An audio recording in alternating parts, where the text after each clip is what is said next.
I'm going to show you a quick hack for roses to make them look really luxe and indulgent, even if you've just bought them from the supermarket or the service station. This works even on really small roses. This technique is called reflexing roses. So first of all, you remove any dodgy ones from the outside.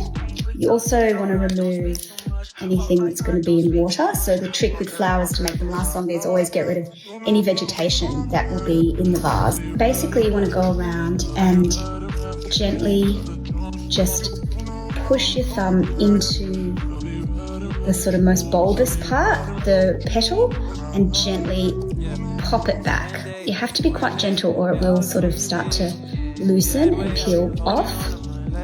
And then you just go around doing this with each petal, and gradually you'll get the most stunning, wide open.